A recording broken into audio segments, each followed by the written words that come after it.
오늘은 주변인이라는 제목으로 우리 창세기 19장 1절부터 11절까지 말씀을 가지고 같이 말씀을 나눠보도록 하겠습니다.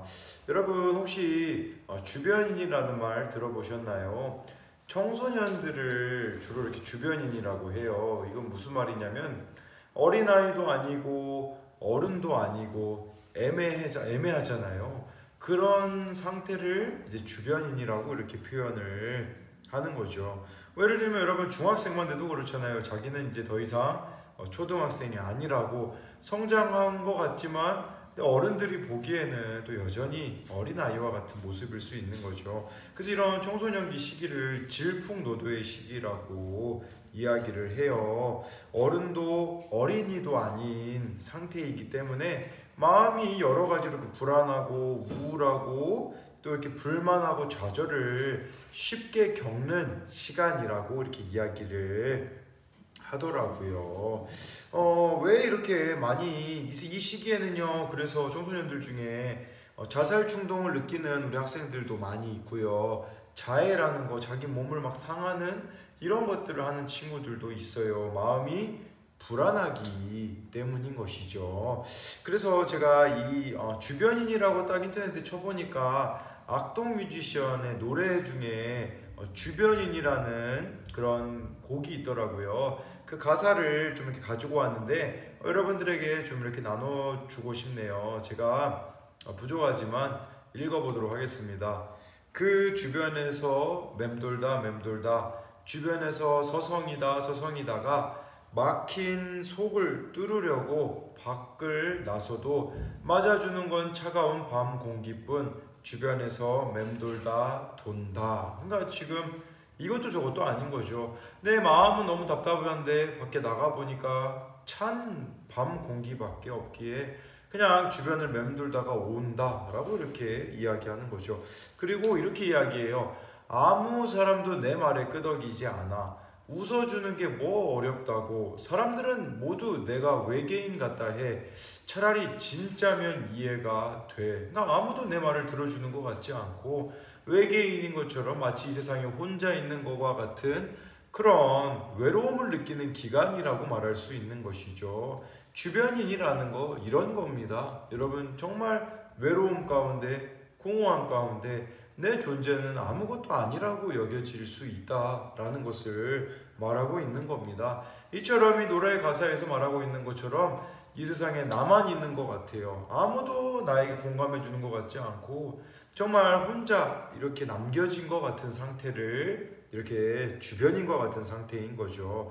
여러분 근데 예수님 믿는 사람도 주변인 것 같은 사람들이 참 많이 있는 것 같아요. 이것은 뭐냐면 하나님을 사랑하는 것 같은데 세상도 여전히 사랑하고 있는 거예요. 이 두 가지의 양다리를 걸쳐 놓았다라고 표현을 하는 거죠. 여러분 우리가 하나님만 사랑해야 되거든요. 근데 세상도 동시에 사랑하게 되면 어떤 일들이 일어날까요? 외로움, 공허한 마음들이 여러분들 가운데 주어질 겁니다. 여러분 신약 성경에서 염려라는 단어를 이렇게 헬라어로 풀이하면요 무슨 의미냐면요 두 곳을 바라보다라는 뜻이에요. 왜 여러분들의 마음에 염려가 있고 이런 두려움이 있을까요? 하나님만 바라보고 있지 않기 때문에 그런 마음이 들 수 있다라는 거예요. 오늘 이 창세기 19장 1절 말씀을 같이 읽어볼게요. 저녁 때에 그 두 천사가 소돔에 이르니 마침 롯이 소돔 성문에 앉아있다가 그들을 보고 일어나 영접하고 땅에 엎드려 절하며 라고 말씀해주고 있어요. 여기 이 두 천사가 아브라함의 조카인 롯을 찾아간 내용을 이렇게 말씀해주고 있어요. 롯은 소돔에서 살고 있었는데 지금 이 소돔이 멸망하기 직전의 상황이거든요. 왜 소돔은 멸망당해야 됐을까요? 그리고 여기 말씀해 보니까요. 롯이 어디에 나와 있냐면 여기 말씀에 나와 있잖아요. 소돔 성문에 앉아 있었대요. 언제? 저녁에. 여러분 저녁이 진짜 이 저녁이라는 시간이 진짜 그 사회가 어떤지를 보여주잖아요. 근데 이 저녁에 여기 롯이 혼자 여기 성문에 앉아 있었던 것은요 두 가지 의미가 있다고 하더라고요. 첫 번째는요 이 성문에 앉아 있는 건 그 당시에 지위가 있는 사람들이 성문에 앉아 있었거든요. 롯은 소돔 지역에서요, 아무래도 어느 정도 지위가 있던 사람이었던 것 같아요. 그러니까 어느 정도 이렇게 지위가 있는 자리에 있기 때문에 여기 지금 성문에 앉아 있고요. 두 번째로 생각해 볼 수 있는 것은, 롯이 성문에 앉아 있었다라는 것은 우리에게 무엇을 말해주는 거냐면, 아마 그가 인생 가운데 외로움을 느꼈기 때문에, 그냥 그 공허한 마음이 있기 때문에, 여러분이 흔히 멍 때린다고 하잖아요. 그래서 그냥 이렇게 성문에서 저녁에 나와서 멍 때리고 앉아 있지 않았을까요? 저는 인생의 허무함을 느꼈던 적이 두 번이 생각이 나더라고요. 첫 번째는요, 제가 7살 때 이렇게 교회에 저쪽 지금 여기 성전 말고요, 전에 있던 그 성전을 이렇게 짓는데, 저도 그때 이렇게 그 성전 짓는데 같이 있었거든요. 점심에 집사님들하고 같이 밥을 먹는데, 어떤 집사님이 제가 다른 집사님의 딸을 좋아한다고 제 앞에서 막 저를 이렇게 놀리시는 거예요. 그때 제가 성질이 참 되게 더러웠거든요. 물론 지금도 더러워요, 여러분. 근데 그때 제가 먹고 있던 이 고기를 그 집사님한테 집어 던지고, 그 밥 먹는 장소를 나와서 이렇게 하늘을 보았을 때 인생의 허무함을 느꼈습니다. 말도 안 되는 일이고요. 두 번째는요, 필리핀에서요, 제가 필리핀에서 16살 중3 때 가가지고 23살에 이렇게 왔거든요. 근데 필리핀에서는 수학을 제가 전교에서 그래도 1등을 했거든요. 수학 시간에는요, 막 필리핀 애들이 저한테 몰려와요. 도와달라고 하고, 나 너랑 같은 그룹 하고 싶다 라고 이야기를 해요. 그런데요, 수학 시간이 끝나고 다른 과목이 되잖아요. 뭐 예를 들어 영어 시간이 되잖아요. 아무도 저를 거들떠보지 않고 저랑 같이 그룹을 하려고 하지 않아요. 그때 저는 참 이렇게 또 허무한 마음이 이렇게 들었었던 것을 느꼈던 적이 있습니다. 롯은요, 소돔 지역을 선택했거든요. 아브라함하고 롯이, 이제 아브라함이 조카 롯한테 네가 원하는 곳을 선택하라라고 했을 때, 롯은 눈에 보기에 화려한 도시였던 그 소돔이라는 지역을 선택하고요. 아브라함은 가나안이라는 지역을 선택했어요. 그 당시 가나안 땅은요, 찌질해 보일 수 있거든요. 그러니까 어찌 보면 이 롯은 눈에 화려한 도시를 선택했어요. 그리고 소돔 지역에서 살면 행복할 줄 알았거든요. 그리고 소돔에서 이제는 높은 지위에 앉아 있잖아요. 이 높은 위치에 앉아 있으면 이제는 행복할 줄 알았는데, 근데 롯이 실상은 행복하지 않았다라는 것을 말해주는 거예요. 여러분, 세상을 끊임없이 따라가잖아요. 세상을 여러분들이 사랑하잖아요. 그러면 그게 행복할 줄 알아요. 그래서 여러분, 막 친구들이 좋은 옷 사면 나도 막 그 브랜드 옷을 입고 싶은 마음들이 있고, 뭐 친구가 이렇게 뭐 핸드폰 좋은 기계를 사면 나도 사고 싶은 마음들이 있잖아요. 근데 여러분들 그렇게 좋은 옷을 입는다고 해서, 좋은 핸드폰을 산다고 해서 그 행복이 계속 유지되나요? 아니라는 거예요. 이 세상에서 여러분들에게 주는 행복은 일시적인 것이라는 것을 잊지 말아야 되는 것이에요. 또 베드로후서 2장 7절 8절 말씀에 보면 롯에 대하여서 이렇게 표현한 말씀이 있어요. 무법한 자들의 음란한 행실로 말미암아 고통당하는 의로운 롯을 건지셨으니 이는 이 의인이 그들 중에 거하여 날마다 저 불법한 행실을 보고 들으므로 그 의로운 심령이 상함이라 라고 이렇게 말씀해주고 있는 것이죠. 근데 지금 이 롯이 소돔 지역에서 살아가는데 행복할 줄 알았더니 너무 힘든 거예요. 왜 그러냐면요, 사람들이 막 이렇게 불법한 행실, 죄를 막 짓고 살아가고 있거든요. 매일 이 죄 짓는 장면들을 보니까 이 롯의 마음은요, 고통스러웠다라고 말씀해주고 있잖아요. 근데 한 가지 질문이 있어요. 롯은 있잖아요, 소돔 지역에서 고통당하고 있거든요. 근데 왜 이 소돔 지역을 떠나지 못했을까요? 그 이유는요, 바로 지금 오랜 기간 동안 이 소돔 지역에서 아마 한 20년 정도 넘게 살았을 거예요. 지금 이 상황은요, 오랜 기간 동안 살아왔기 때문에 그것을 버리지 못하는 것이죠. 또 한 가지 이유 중에 하나는요, 아까 롯이 높은 위치에 있었다라고 이야기를 했잖아요. 그러니까 그 자리를 포기하는 것이 롯에게는 쉽지 않았다라는 것을 말해주고 있는 거예요. 그러니까 롯은 지금 이 소돔 지역에서 하나님을 사랑하는 사람도 아닌, 그렇다고 해서 이 소돔 사람하고 똑같이 살아가고 있는 사람도 아닌, 이것도 저것도 아닌 주변인으로 지금 살아가고 있었다라는 것이죠. 롯은 그러다가 성문에 이렇게 앉아있다가 두 천사를 만나요. 인간의 몸으로 이렇게 왔던 그 천사인데, 보자마자 여기 사진에 나와 있듯이 롯은 절을 합니다. 그리고요, 이 손님을 집으로 데리고 가가지고요, 말씀해 보니까 무교병을 먹었대요. 여러분, 무교병이 뭔 줄 알아요? 무교병은요, 그냥 빵이에요. 빵, 생빵이에요. 안에 크림도 들어있는 게 아니라 그냥 마른 빵을 줬다라는 말이에요. 여러분, 아브라함이 이 두 천사를 대하였던 거와 이 지금 롯이 대하고 있는 거 너무 차이 나지 않나요? 막 아브라함은요, 막 그때 막 소도 잡고 막 그때 막 밀가루도 엄청 많이 막 이렇게 준비해가지고 줬잖아요. 근데 롯은 지금 대접하고 있는 게 무교병이에요. 이 무교병 같은 경우는 진짜 그냥 맛없는 빵이라고 생각하면 되거든요. 물론 준비가 안 되어 있었기 때문에 이렇다라고도 볼 수가 있는데, 근데 궁극적으로 롯은 이 하나님의 사람에 대하여서 이렇게 잘 대접하지 못하고 있는 모습을 기억해 두세요. 제가 이것에 대해서 조금 이따가도 설명을 해줄게요. 그러다가 이렇게 식사를 대접하는데 소돔 남자들이 있잖아요. 이 소문을 들은 거예요.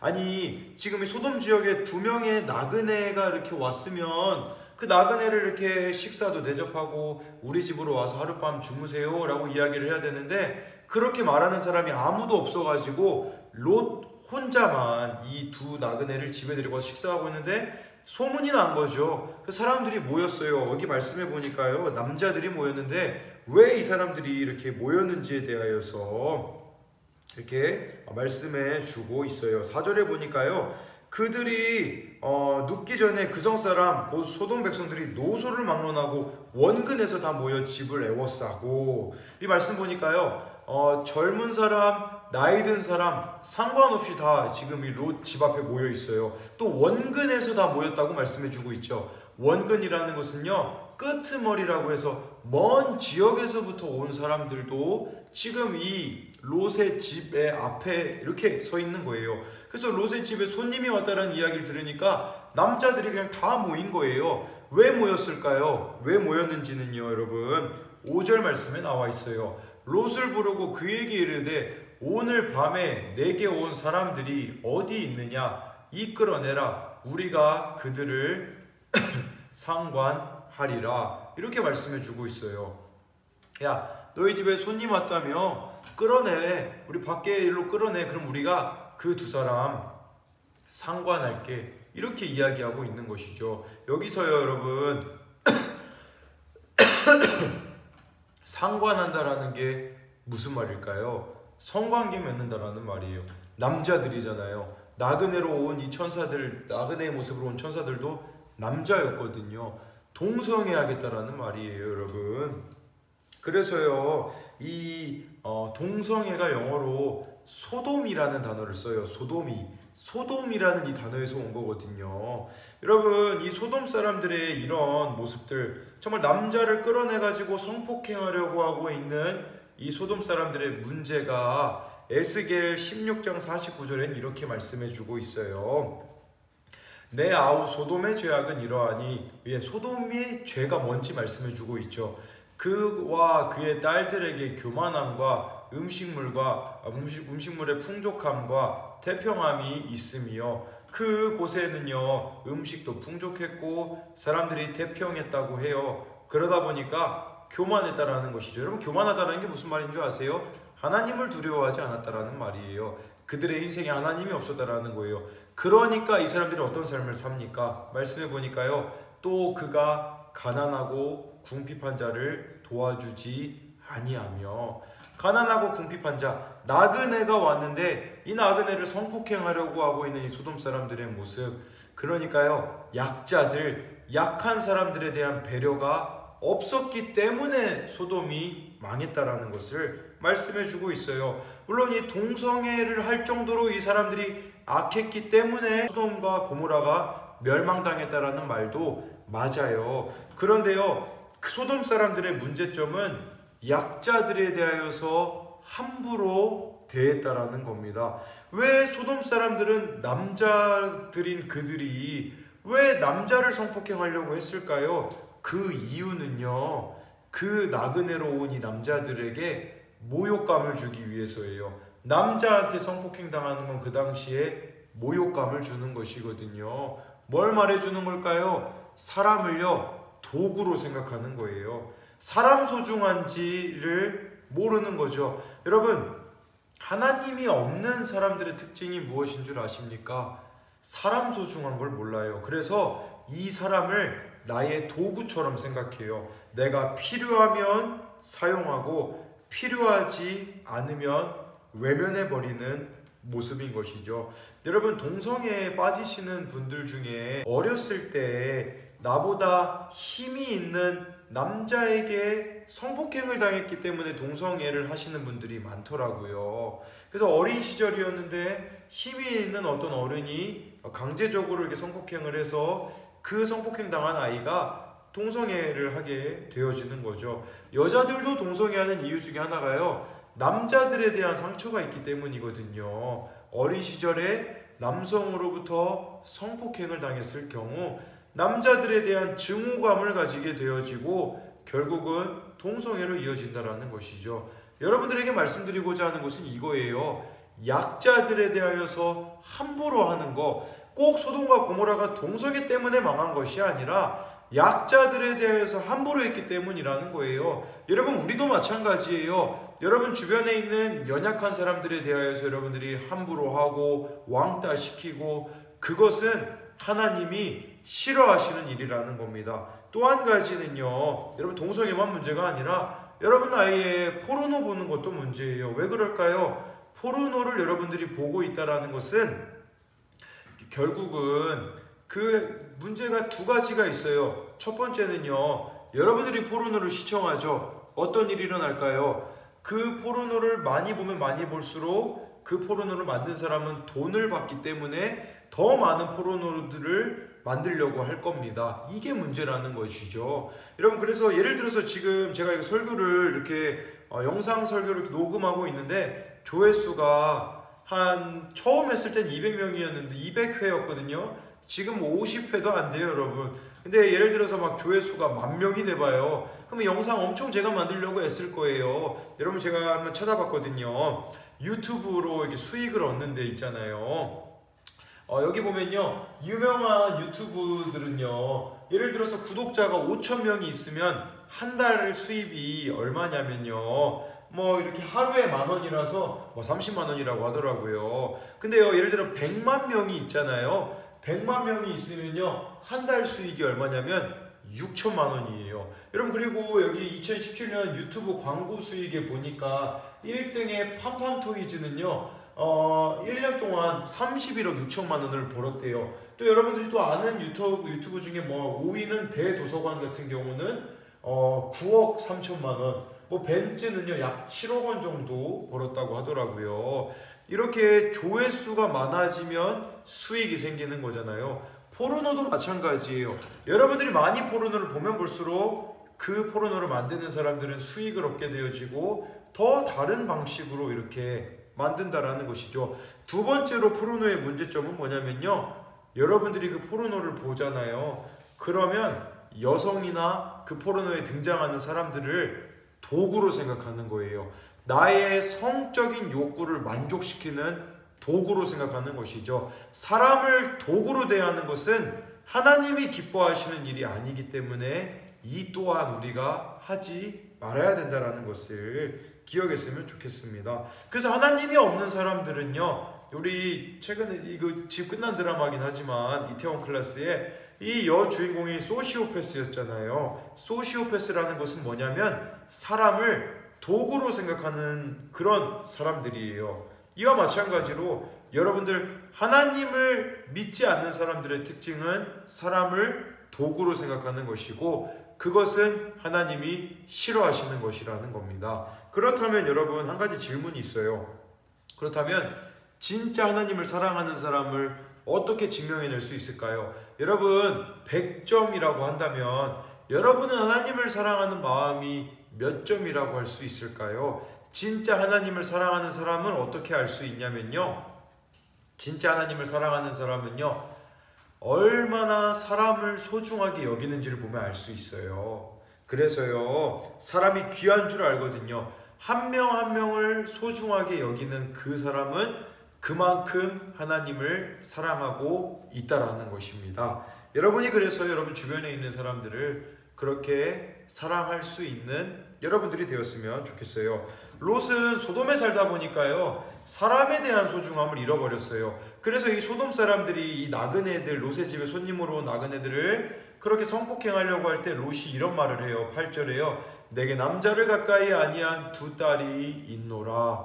청하건대 내가 그들을 너희에게로 이끌어내리니 너희 눈에 좋을 대로 그들에게 행하고 이 사람들은 내 집에 들어왔은즉 이 사람들에게는 아무 일도 저지르지 말라라고 이야기를 했어요. 무슨 말이냐면 나에게 두 딸이 있는데 이 두 딸을 내어줄 테니까 마음대로 해. 대신에 이 두 나그네는 내버려 두라는 거죠. 이거 잘못된 거죠. 여러분 여기서 이 두 딸은 청혼한 딸들이거든요.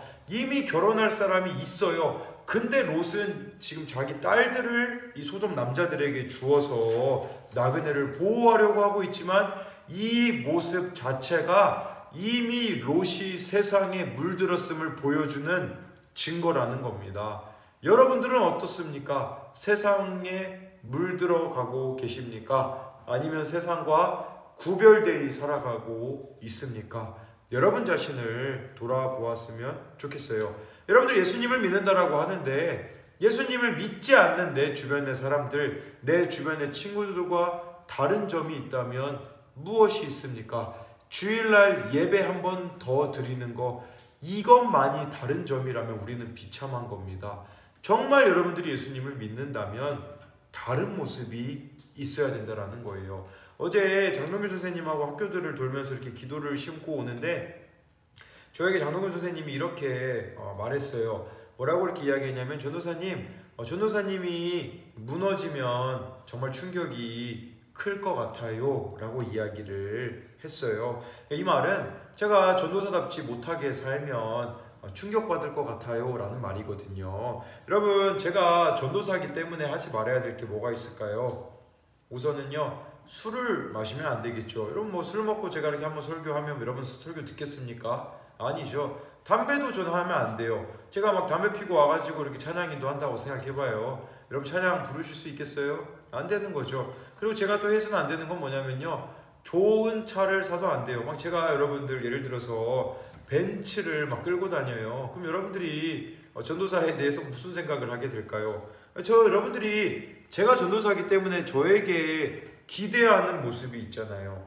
그 기대하는 모습을 만족시키지 못할 때 실망하게 되어지는 거잖아요. 근데요, 기억해야 되는 것은 여러분 세상 사람들도 여러분들을 그런 기준을 가지고 보고 있다라는 거예요. 지금 기독교가 개독교라고 욕먹잖아요. 왜 그런 줄 아세요? 욕을 먹는다는, 여러분 진짜 관심이 없으면 욕을 안 해요. 여러분 알잖아요. 친구들 중에 진짜 사이가 먼 친구한테는 욕도 안 할 거예요. 아무런 말도 이 친구에게는 걸지 않을 거예요. 근데 세상이 기독교에 대해서 지금 욕하고 있다는 것은 아직 우리에게 기대를 갖고 있다는 거예요. 근데 왜 우리를 개독교라고 욕할까요? 세상 사람들이 살아가는 방식하고 똑같다라는 것을 말해주고 있거든요.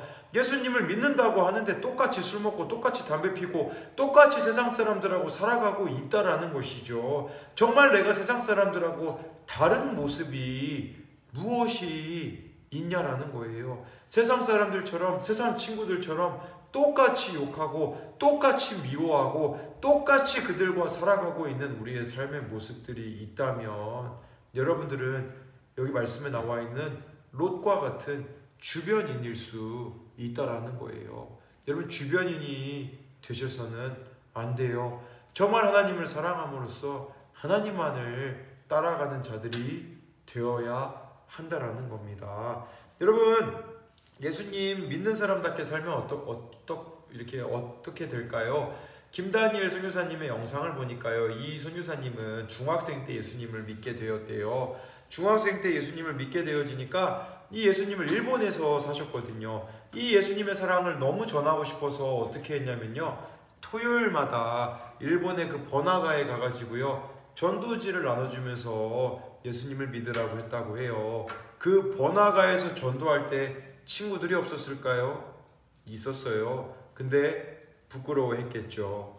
여러분, 그리고 이 김다니엘 선교사님은 중학교 때 학교에서요, 중학교 때인가 고등학교 때인가는 정확히 기억은 안 나지만 학교에 그런 이렇게 편지를 써서 보냈대요. 학교 학생들에게, 전교생에게 뭐라고 썼냐면, 예수님 믿는 사람들 모여라, 우리 함께 기도하자, 그래서 예수님 믿는 걸 부끄러워하지 말고 드러내자 라고 이야기를 했다고 해요.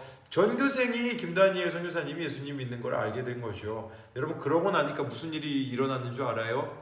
친구들이 점점 이 다니엘 킴 선교사님을 소외시키기 시작했대요. 여행 갈 때도 데리고 가지 않고 자기들끼리만 어울리고 있는데요. 근데 다니엘 킴 선교사님이 그런 이야기를 하더라고요. 어디에 가든지, 예를 들면 축구부에 들어갔는데 주장을 세울 때 다니엘 킴 선교사님이 손을 들잖아요. 그럼 모두가 다 다니엘 킴 선교사님을 축구부 주장으로 세웠다고 하더라고요. 무슨 말인 줄 알겠어요? 여러분, 우리가 정말 하나님이 원하시는 그 길로 걸어가면요, 때로는 외로울 수 있다라는 것이죠. 이 세상 사람들하고는 좀 소외당할 수도 있을 거예요. 제가 그랬거든요. 예수님 믿기 전에는 참 많은 세상 사람, 세상 친구들이 있었는데, 지금 예수님 믿고 난 후에는요, 그 세상 친구들은 다 저랑은 떨어졌었거든요. 저도 기억이 나는 거는요, 군대 갔을 때 친해지려면요, 선임하고 담배를 같이 피워야 된대요. 근데 저는 담배를 피지 않았어요. 그리고요, 술을 같이 먹어야 친해진대요. 근데 저는 술을 먹지도 않았었거든요. 여러분, 이러면 소외감을 느끼기는 해요. 막 자기들끼리 같이 술 먹고 수다 떨 때, 자기들끼리 담배 피면서 이야기할 때 저는 소외감을 느낄 수 있죠. 그런데요, 이 소외감이 결코 헛된 것이 아니더라고요. 왜 그런 줄 아세요? 여러분들, 제가 소외감을 느끼게 만들었던 그 사람들이 힘들어질 때 누구를 찾는 줄 아세요? 같이 술 먹은 사람들에게 위로를 받으려고 할까요? 같이 담배를 핀 사람들에게 위로를 받으려고 할까요? 아니에요. 저를 찾더라고요. 왜 저를 찾았을까요? 제가 그들에게 다르게 보였기 때문이라는 거예요. 여러분, 이처럼 하나님이 원하시는 삶을 살아가는 것은 이 세상에서 원하는 삶과는 다른 삶을 살아가는 것입니다. 근데요, 우리는 왜 이런 다른 삶을 살아가야 되냐면요, 그래야 이 세상에 하나님을 모르는 사람들을 하나님께로 인도할 수 있기 때문이라는 거예요. 여러분, 기억했으면 좋겠어요. 이 세상에서는요, 영원한 것이 없어요. 이 세상에 영원한 것이 없다라는 것은 이 세상에 있는 것들로는 여러분들에게 영원한 행복과 만족을 줄 수 있는 것이 없다라는 말입니다. 여러분, 그렇지만 하나님은 영원하시기 때문에 여러분이 하나님을 믿고 세상과 하나님 사이에서 양다리에 걸치는 주변인으로 살아가는 것이 아니라 하나님만을 선택하고 하나님이 원하시는 삶을 살아가는, 한 사람 한 사람이 얼마나 소중한지 알고 그들을 사랑하고 주님께로 인도하는 여러분들이 되었으면 좋겠습니다. 제가 기도할게요. 살아계신 하나님, 우리가 롯과 같은 길을 걸어가지 않기를 소망합니다. 세상에서 정말 예수님 믿는 것은 때로는 친구들에게 소외당할 수 있습니다. 또한 내 친구들이 나를 바보처럼 여길 수도 있습니다. 그렇다고 해서 우리 주변에 예수님을 믿지 않는 친구들과 똑같은 삶을 살아가지 않을 수 있도록 우리 아이들을 붙잡아 주세요. 비록 지금 이렇게 영상으로 예배를 드리고 있지만 하나님, 우리 아이들을 한 명 한 명을 하나님께서 부르셨기 때문에 우리 아이들이 변화되어서 우리 아이들의 친구들이 변화되고 우리 아이들의 부모님, 아이들의 가정이 변화되어지는 일들이 일어날 수 있도록 주님께서 일하여 주시고 함께하여 주시고 은혜 베풀어 주실 것을 믿으며 살아계신 예수님의 이름으로 기도드립니다. 아멘.